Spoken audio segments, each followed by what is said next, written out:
Le royaume du divin fiat chez les créatures. Le livre du ciel. Tome 29. C'est pourquoi la créature a été créée et a eu son commencement. Corps, âme, volonté humaine et volonté divine, tous ensemble, qui devaient avoir une vie en commun dans le plus grand accord. Notre volonté qui avait la primauté devait se faire nourricière, conservatrice et dominatrice de cette créature. Or, si la nature humaine sans notre divine volonté est laide, unie à notre volonté elle est d'une rare et enchanteresse beauté. Dans sa création, nous avons placé le germe et la semence de lumière. Mieux qu'une tendre mère, notre fiat étendit ses ailes par-dessus cette semence. Il la caresse, lui donne son souffle, l'embrasse, la nourrit, la fait grandir et lui communique avec sa chaleur et sa lumière toutes les diversités de beauté divine. La nature humaine qui reçoit cette participation est sous l'impétueuse et continuelle influence d'une force, d'une sainteté, d'un amour tout divin. Elle grandit pour devenir belle, aimable et admirable aux yeux de tous. Ainsi la nature humaine, comme elle fut créée par nous, n'est pas laide, mais belle. Nous ne savons d'ailleurs pas faire une chose laide. Mais elle peut se rendre laide elle-même, en ne demeurant pas dans les voies pour lesquelles elle a été créée et voulue par nous.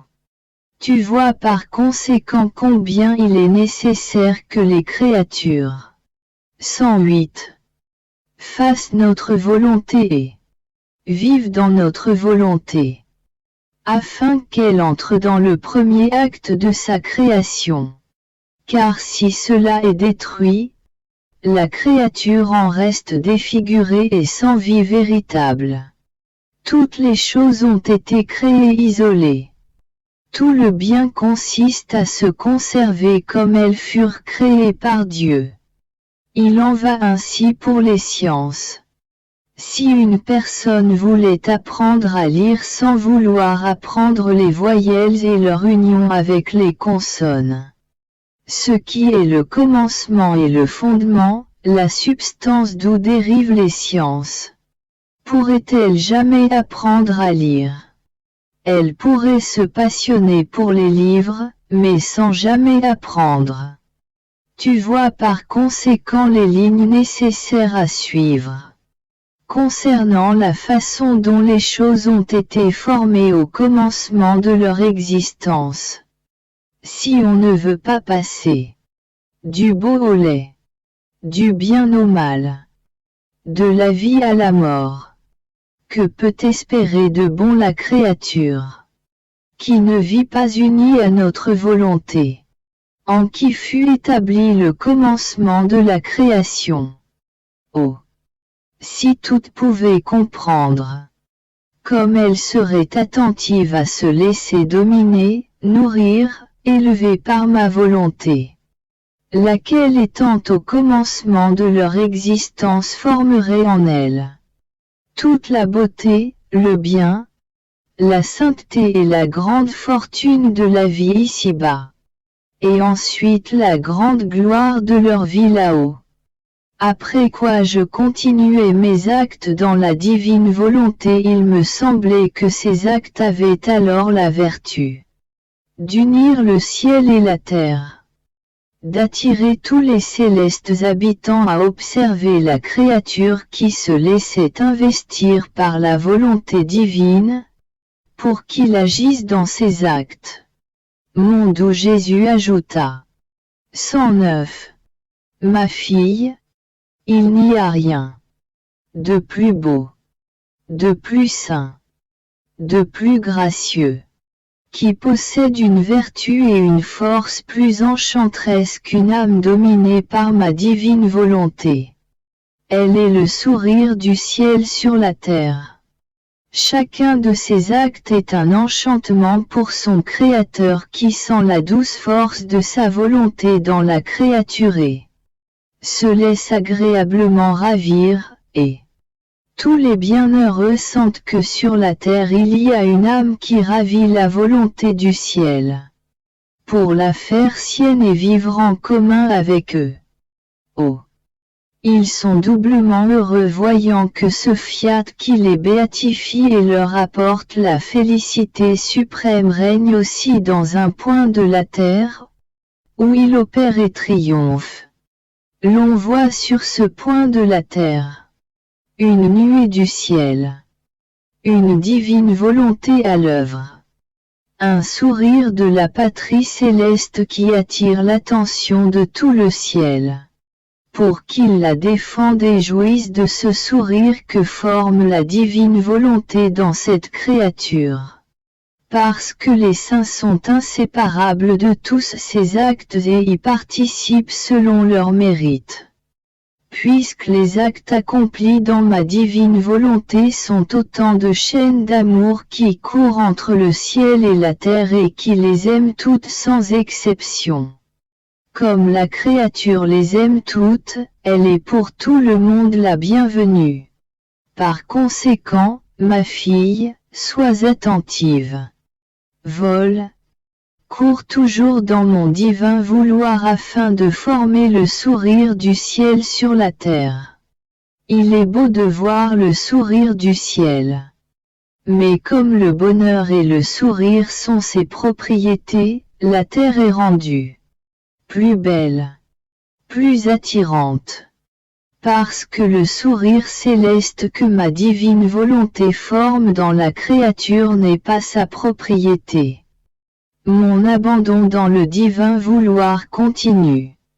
Je cherche à unir autant qu'il m'est possible mes petits actes à ceux de la divine volonté, afin qu'ils soient un avec les siens au point de pouvoir presque dire « Ce que tu fais, je le fais ». Je me plonge dans ta lumière afin de pouvoir m'étendre avec toi. Et je peux ainsi embrasser et aimer toutes les créatures avec ta propre volonté. Je faisais cela lorsque mon bien-aimé Jésus me dit « Ma fille, la vertu et la puissance des actes accomplis dans ma divine volonté sont telles qu'ils se changent en divin messager quittant la terre pour la voûte des cieux. Ces messagers sortent de ma divine volonté, mais sont envoyés par une créature qui œuvre et vit en elle. Ainsi ils apportent avec eux le droit d'entrer dans notre céleste région. Ils apportent l'heureuse nouvelle que la terre veut le règne de notre vouloir. Puisqu'une petite exilée qui œuvre et vit dans notre volonté ne fait rien d'autre que se servir de ce vouloir qui règne dans le ciel, pour lui demander de descendre régner sur la terre comme il règne au ciel. Ces messagers de lumière, combien de secrets ne cachent-ils pas?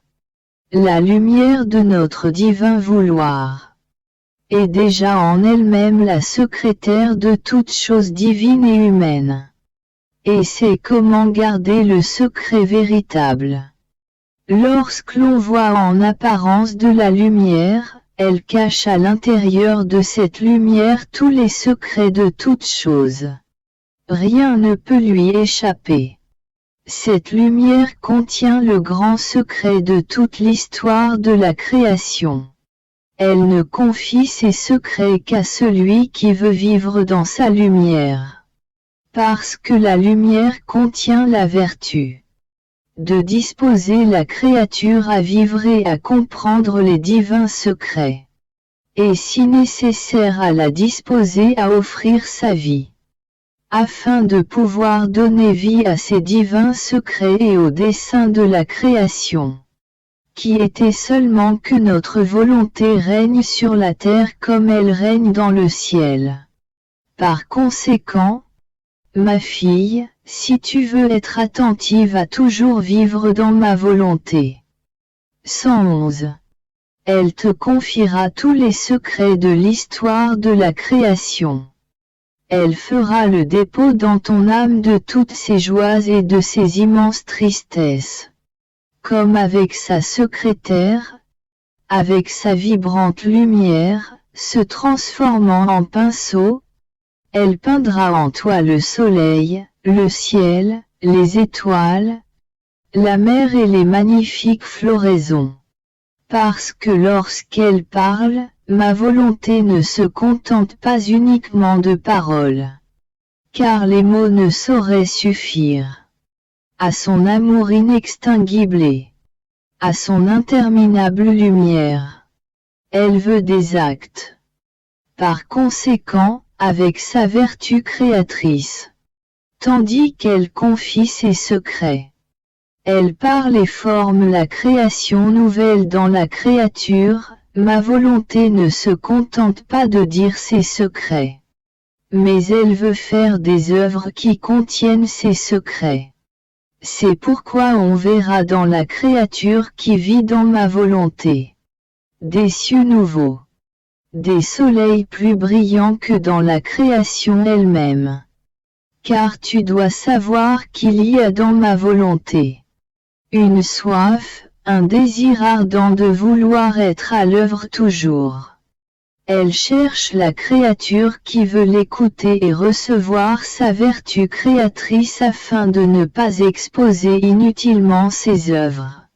Pour en être sûre, elle cherche cette volonté dans l'âme. Lorsqu'elle la trouve, elle voit ses œuvres garanties par ce divin fiat. Elle ne s'épargne aucun effort. Elle accomplit alors pour toi les plus belles œuvres et les plus grands prodiges. Ô puissance et omnipotence de mon vouloir! Si toutes les créatures te connaissaient, elles t'aimeraient et te laisseraient régner. Et la terre serait changée en ciel. Je faisais mes actes dans le divin vouloir. Je priais qu'il puisse revêtir tout mon être, afin que tous mes battements de cœur, soufflets, paroles et prières sortent de moi tels des actes répétés de la divine volonté. 112. Oh! Comme je voudrais être un acte continu de la divine volonté afin de pouvoir dire: j'ai en mon pouvoir tous tes actes et ton amour. Je fais par conséquent ce que tu fais et je ne t'aime pas moins que tu m'aimes. Il me semble que l'amour vrai ne sait pas se restreindre. Il veut s'étendre au point de vouloir un amour infini dans sa puissance. Comme il n'est pas donné à la créature de pouvoir l'embrasser, elle a recours à la divine volonté pour l'obtenir. Se plongeant en elle, la créature dit avec la plus haute satisfaction: j'aime d'un amour infini. Ma petite intelligence se perdait dans le divin fiat. Alors lorsque mon aimable Jésus me dit: ma fille, celle qui se satisfait du petit amour que possède la créature, ne connaît pas la nature de l'amour véritable. D'autant plus cet amour est sujet à s'éteindre.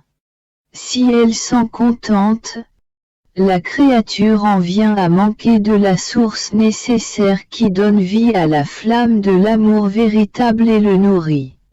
Tu vois ainsi, ma fille, que notre paternelle bonté a donné à l'homme en le créant la liberté de pouvoir venir à nous aussi souvent qu'il le voulait, sans y mettre aucune limite.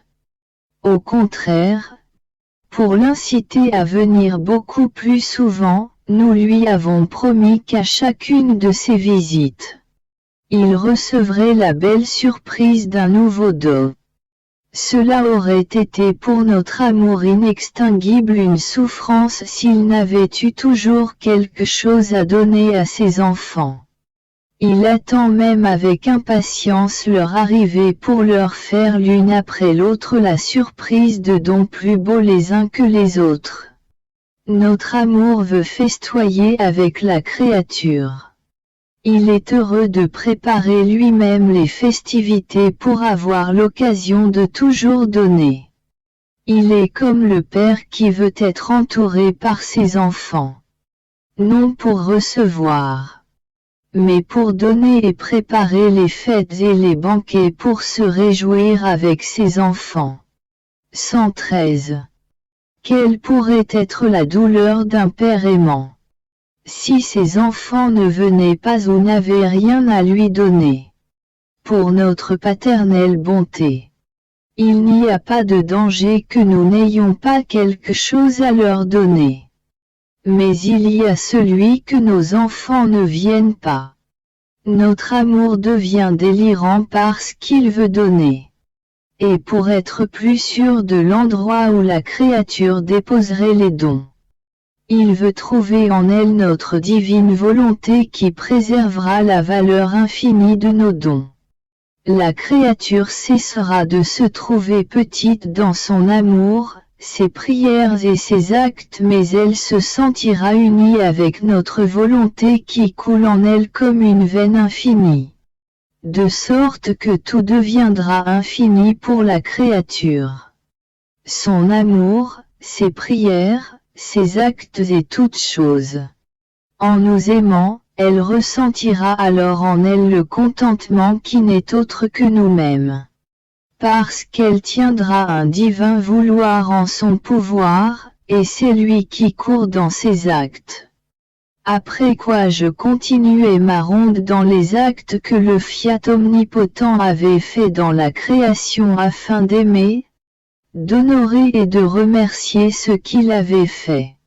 Je comprenais l'ordre, l'union et l'inséparabilité que possèdent toutes les choses créées.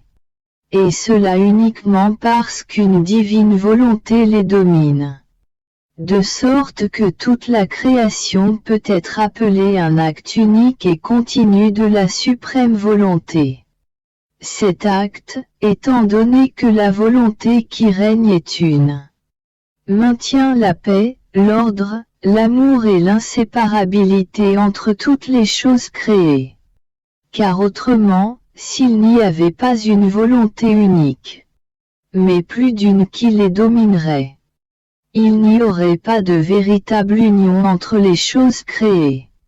Le ciel serait en guerre avec le soleil avec la terre avec la mer, etc. Ils imiteraient les hommes qui ne se laissent pas dominer par un seul et unique vouloir suprême, de sorte qu'il n'y a pas d'union véritable entre eux et que les uns se dressent contre les autres. Mon Jésus, mon amour, oh, combien je voudrais être un acte unique de ta volonté pour être en paix avec tous et posséder l'union et l'inséparabilité du ciel, du soleil, et de toutes choses. 114. Et tu trouverais en moi l'amour que tu as mis dans le ciel, le soleil, et en toutes choses. Mon doux Jésus ajouta: Ma fille, toutes les choses que nous avons créées possèdent la force unitive et le lien d'inséparabilité. Notre divin Fiat sait comment faire des choses distinctes entre elles, de telle sorte qu'une chose créée ne puisse pas dire « Je suis comme l'autre ». Le ciel ne peut pas dire qu'il est soleil et le soleil ne peut pas dire qu'il est mer. Mais il ne sait cependant pas comment faire des choses isolées et séparées entre elles. L'union plaît tellement à notre divin Fiat qu'il les place dans la condition où l'un ne peut pas se séparer de l'autre, bien qu'ils soient distincts et que chacun ait sa fonction. L'ordre et l'union dans leur mouvement sont tels que ce mouvement est un, et qu'une est leur ronde incessante. Mais pourquoi mon Fiat rend-il leur mouvement et leur ronde continuelle? C'est afin de leur donner cette course d'amour vers celui qui les a créés, et de les faire courir vers les créatures pour exercer leur fonction d'offrande de l'amour de leur Créateur qui les a créées pour elles. Or la créature possède le lien de toutes les choses créées, elle tourne avec elles. Ainsi, si tu respires, c'est l'air qui te fait respirer, palper, circuler le sang dans tes veines. L'air te donne le souffle, le battement de ton cœur. Il le prend pour te le redonner à nouveau. Et tandis qu'il donne et prend incessamment ton souffle, elle tourne et court avec toutes les choses créées. Et ton souffle tourne et court avec l'air. Ton œil, en se remplissant de la lumière, court dans le soleil. Tes pieds courent avec la terre. 115. Mais veux-tu savoir qui possède le bien de sentir? La force, l'union, l'ordre et l'inséparabilité de toutes les choses créées vivantes, et la course de tout son être vers le Créateur. C'est celle qui se laisse dominer et possède la vie de ma volonté. Les choses n'ont pas changé et sont comme elles étaient au commencement. C'est la créature qui a changé en ne faisant pas notre volonté. Mais la créature qui fait notre volonté et se laisse dominer par elle occupe la place d'honneur telle que créée par Dieu. Par conséquent nous la trouvons dans le soleil, dans le ciel, dans la mer, et en union avec toutes les choses créées. Oh, comme il est beau de la trouver dans toutes les choses que nous avons créées, que nous avons faites uniquement par amour pour elle. Mon pauvre esprit, tournant dans les actes accomplis par la divine volonté, retrace tout ce qu'elle a fait pour les reconnaître, les aimer, les apprécier et les offrir comme le plus bel hommage à cette divine volonté comme les dignes fruits de ses œuvres. Je faisais cela lorsque mon doux Jésus me dit, « Ma fille, comme il est agréable et doux à mon cœur de t'entendre retracer tout ce que ma divine volonté a fait, pour le reconnaître, l'aimer et nous l'offrir comme le plus bel hommage de l'amour que nous avons eu pour les créatures en créant tant de choses. Ton âme en les retraçant sonne la cloche comme un appel à toutes les choses sorties de notre divin fiat et pour nous dire, combien de belles choses vous avez créées pour moi afin de m'en faire don et comme gage de votre amour.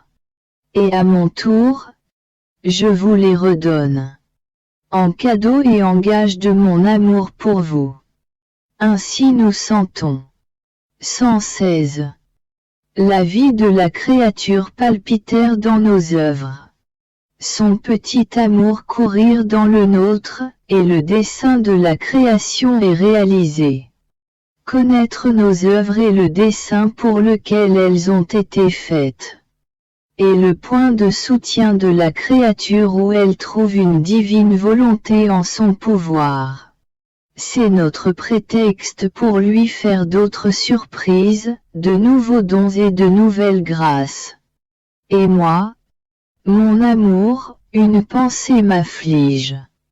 J'ai peur de pouvoir manquer la continuation de mes actes dans ta divine volonté et qu'offensé par l'interruption du son de ma cloche, tu me mettes de côté et cesses de me donner la grâce de me laisser vivre dans ta volonté. Jésus ajouta, « Ma fille, n'aie pas peur, tu dois savoir. Moins qu'un pas donne naissance à un autre pas. Un bien est la vie et le soutien d'un autre bien est. Qu'un acte appelle à la vie un autre acte. Et qu'aussi le mal, la faute, et la vie d'un autre mal et d'autres fautes. Les choses ne restent jamais isolées, mais ont presque toujours leur succession. Le bien est comme la semence qui contient la vertu générative. Pourvu que la créature ait la patience de la s'aimer dans le sein de la terre, elle produira 10, 20 ou 100 fois plus. De la même manière, si la créature a la patience et veille à inclure dans son âme la semence du bien qu'elle a fait, elle aura la génération, la multiplicité, le centuple des actes bons qu'elle a accomplis. Si tu pouvais savoir ce que signifie accomplir un acte bon. Chaque acte est une protection que la créature acquiert.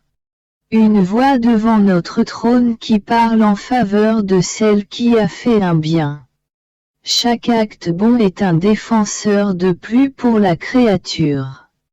Si en raison des circonstances de la vie, elle se trouve dans des situations difficiles et dangereuses, où elle semble vouloir vaciller et tomber. 117. Les actes bons qu'elle a faits deviennent des assaillants qui nous harcèlent pour que la créature qui nous a aimés et a eu une succession d'actes bons ne vacille pas. Il se précipite autour de la créature pour la soutenir afin qu'elle ne capitule pas devant le danger. Et s'il devait y avoir une séquence d'actes accomplis dans notre volonté, chacun des actes aurait une valeur, une divine vertu qui défend la créature. Nous voyons en chacun de ces actes notre volonté mise en péril. Nous nous faisons alors nous-mêmes les défenseurs et les soutiens de celle qui a donné vie à notre divin fiat dans ces actes.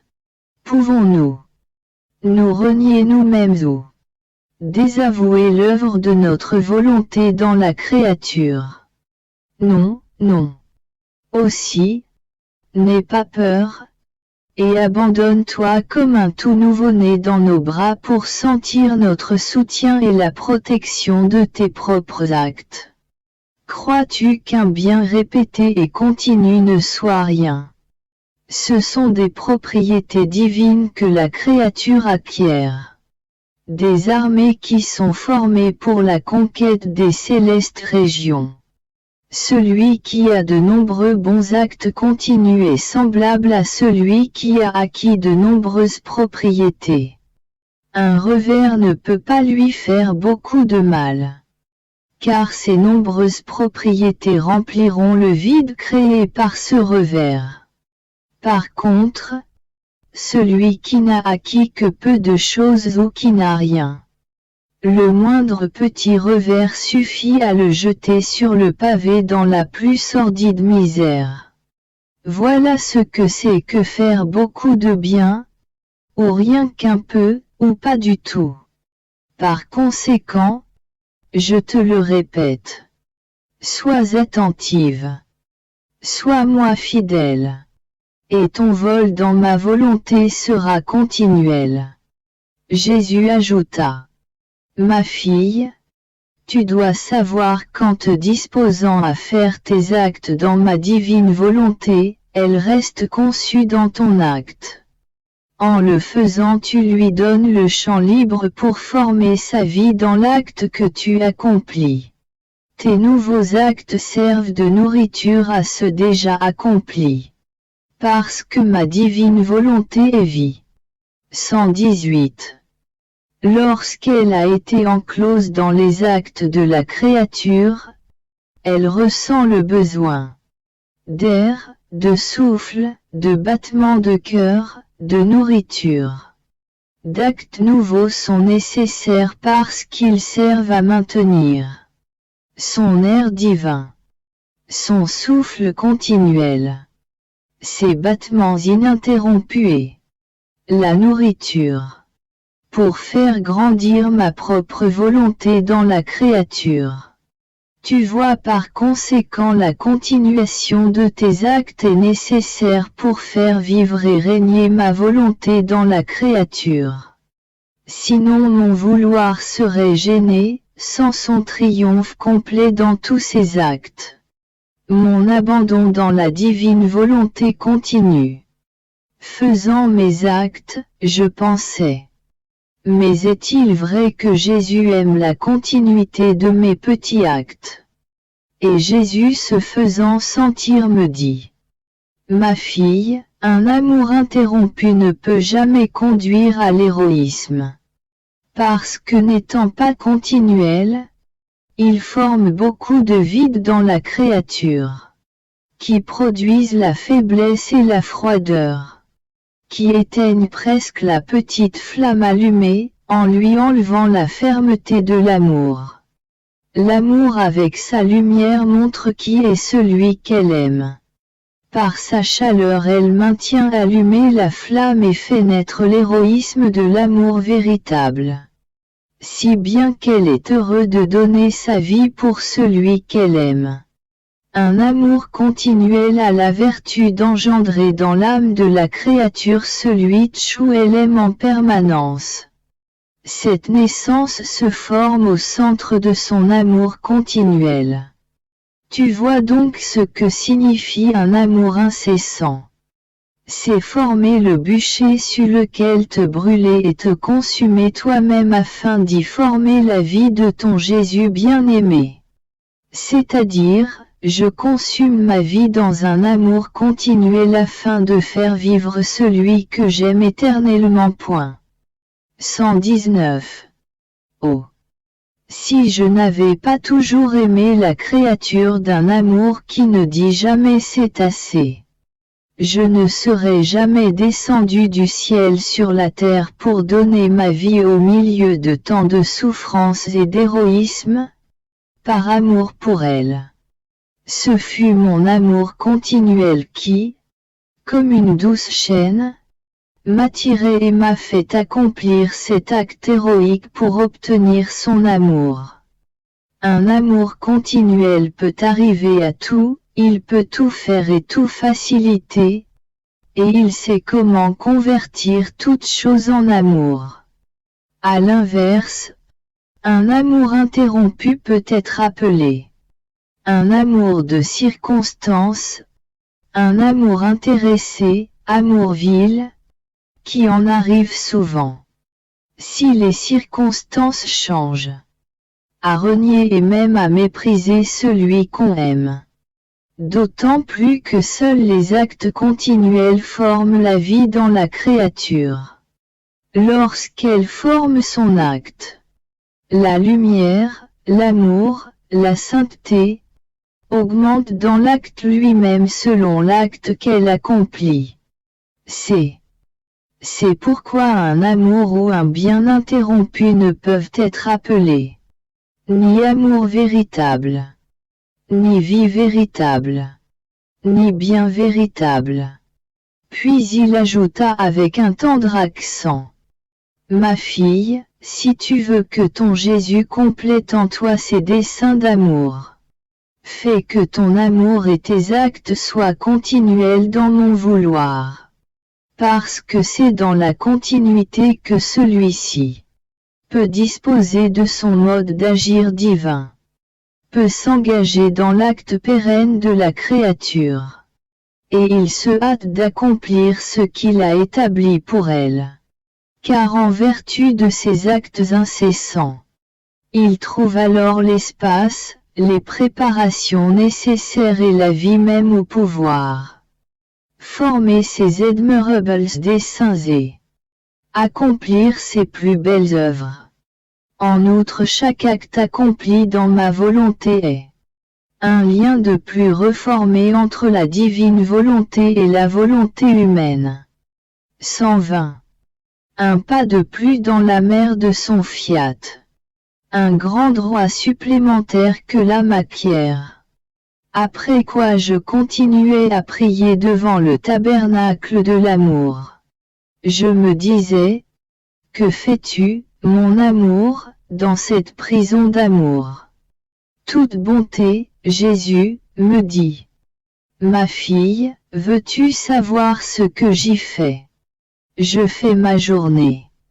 Tu dois savoir que j'ai enfermé toute ma vie passée ici-bas en une journée. Ma journée commence par ma conception. Après ma naissance, les voiles des accidents sacramentaux me servent de l'ange pour l'âge infantile. Lorsque par ingratitude les hommes me laissent seul et cherchent à m'offenser, je vis mon exil en compagnie d'une âme aimante, qui telle une seconde mère ne sait pas se détacher de moi et me tient fidèlement compagnie. De cet exil, je passe à Nazareth pour y vivre ma vie cachée, en compagnie des quelques rares bonnes âmes qui m'entouraient, poursuivant ma journée. Lorsque les créatures s'approchent pour me recevoir, je rivisse ma vie publique en répétant mes scènes évangéliques, accordant à tous mes enseignements les soutiens et les réconforts qui leur sont nécessaires. J'agis comme un père, un maître, un médecin et au besoin aussi comme un juge. Je passe ainsi ma journée à vous attendre et à faire du bien à tous.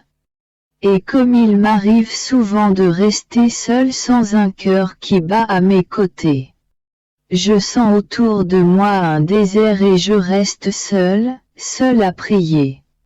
Je ressens la solitude de mes jours passés dans le désert ici-bas et, oh, combien cela me peine. Mon amour jaloux cherche des cœurs, et je me sens isolé et abandonné. Mais ma journée n'est pas terminée avec cet abandon. Il ne se passe pas de jour sans que des âmes ingrates ne viennent m'offenser et me recevoir de façon sacrilège. Elles me font vivre ma journée avec ma passion et ma mort sur la croix. Ah! C'est le sacrilège et la mort la plus impitoyable que je reçois dans ce sacrement d'amour. Si bien que dans ce tabernacle, je passe ma journée à refaire tout ce que j'ai fait dans les 33 années de ma vie mortelle. 121.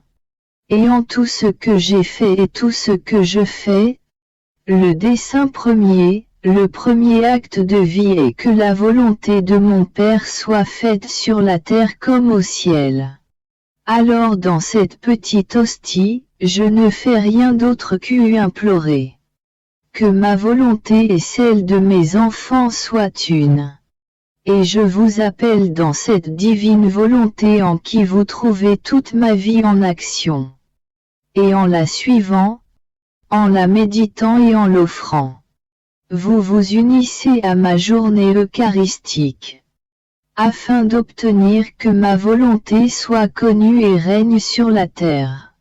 Et ainsi vous pouvez dire vous aussi, je passe ma journée avec Jésus.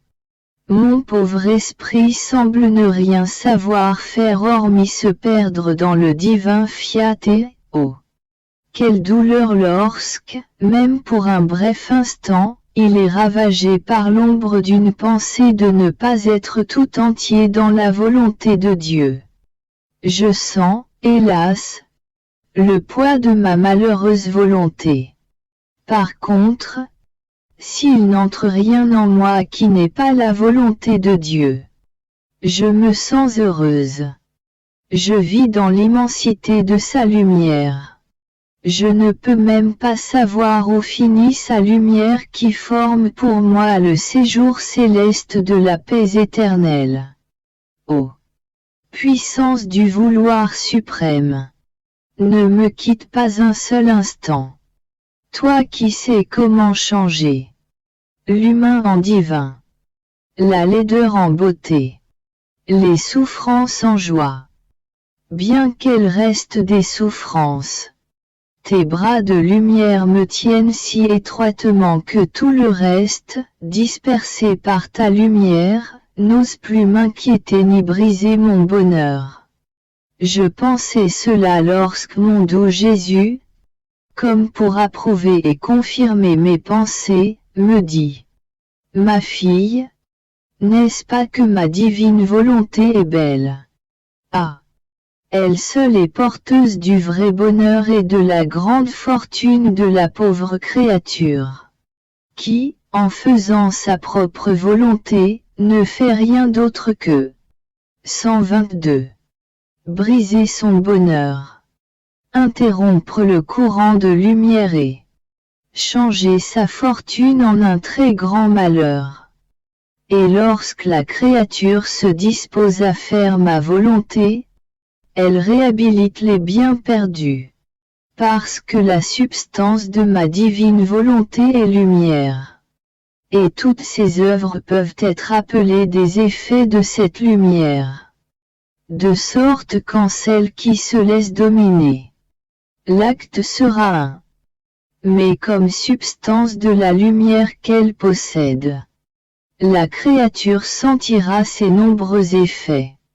Parce que cet acte unique produira comme effet de sa lumière les œuvres, la parole, les pensées, les palpitations de ma volonté dans la créature qui pourra dire.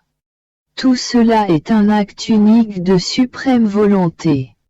Et tout le reste n'est rien d'autre que les effets de cette lumière.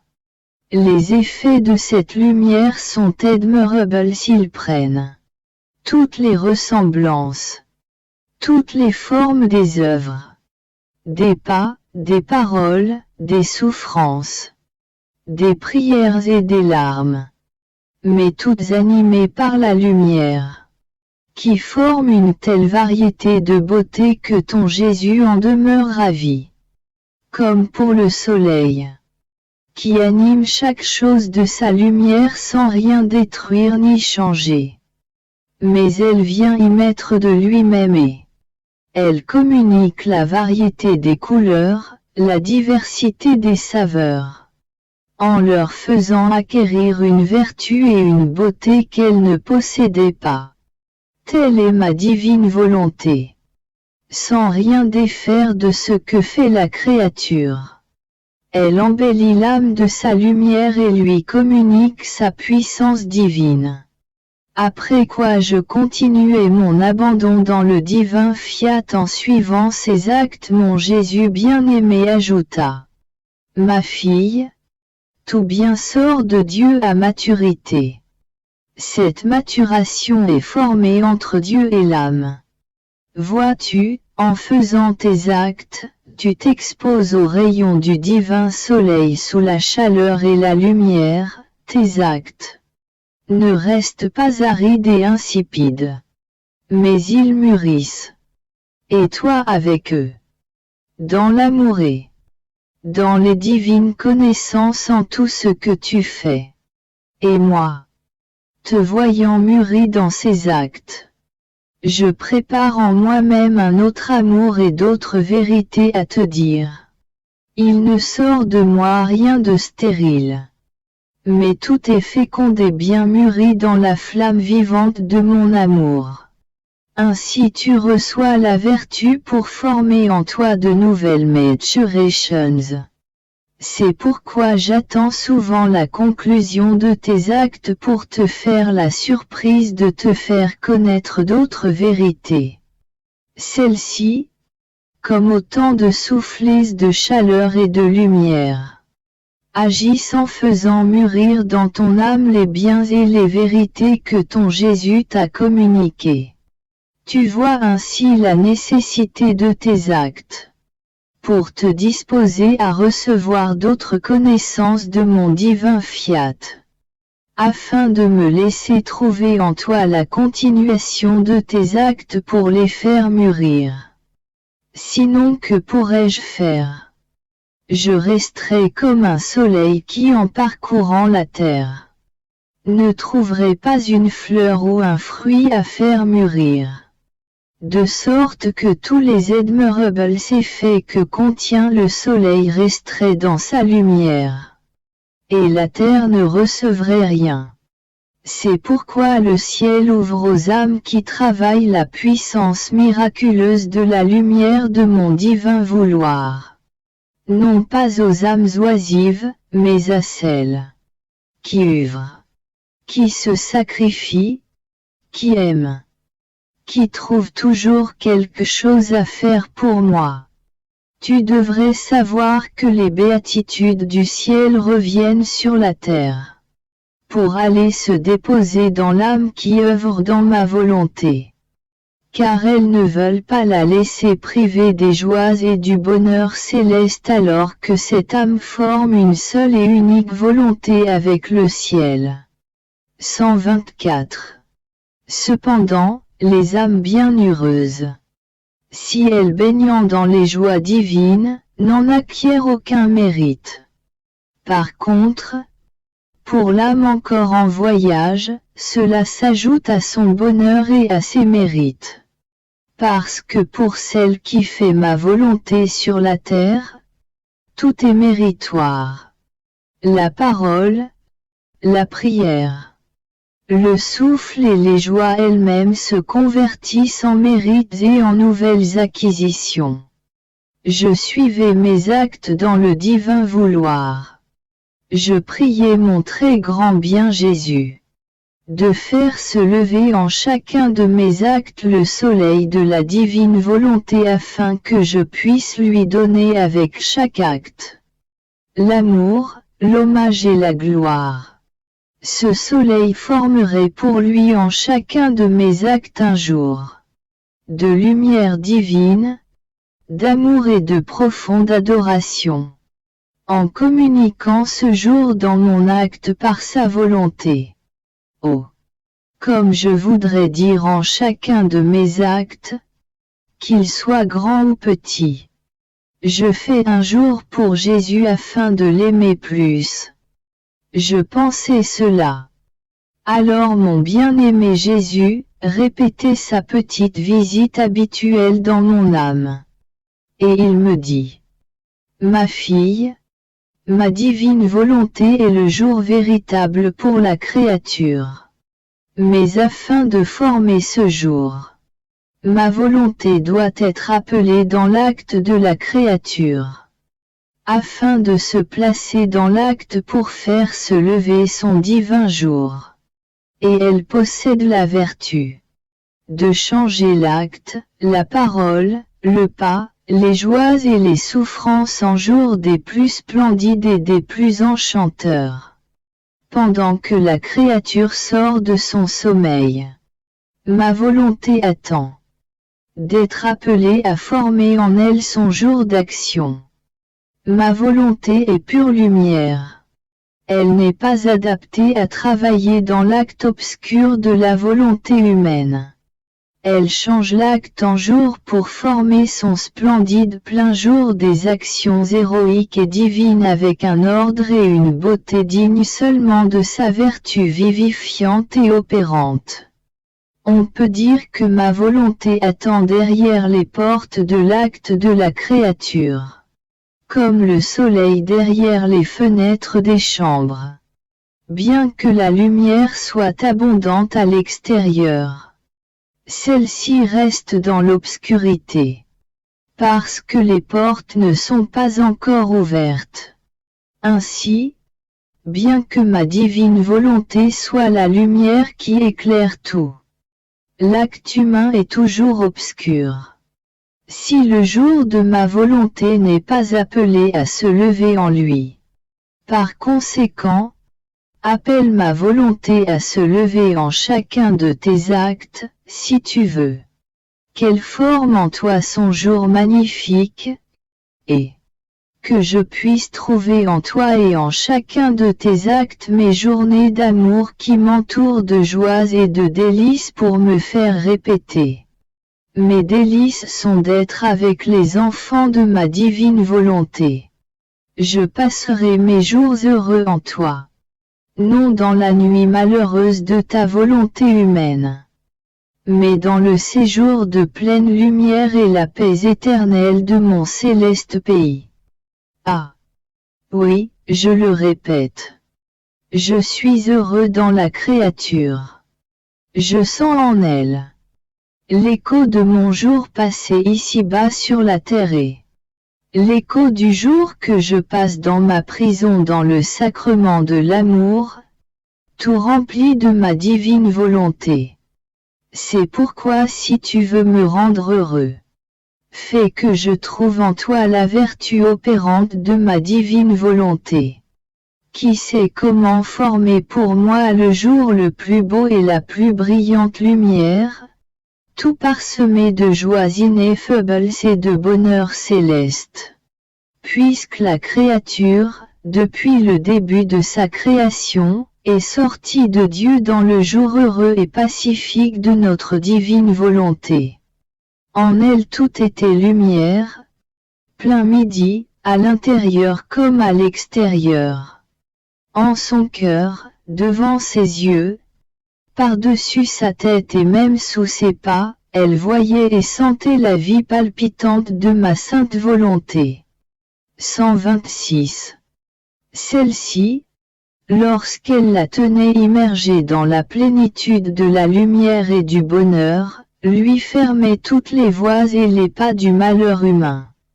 Et c'est la créature qui en faisant sa volonté humaine forme les sorties, les voies malheureuses, les pas douloureux. La nuit oppressive faite non de repos, mais de veille des passions, des agitations et des tourments. Cela dans ma divine volonté elle-même.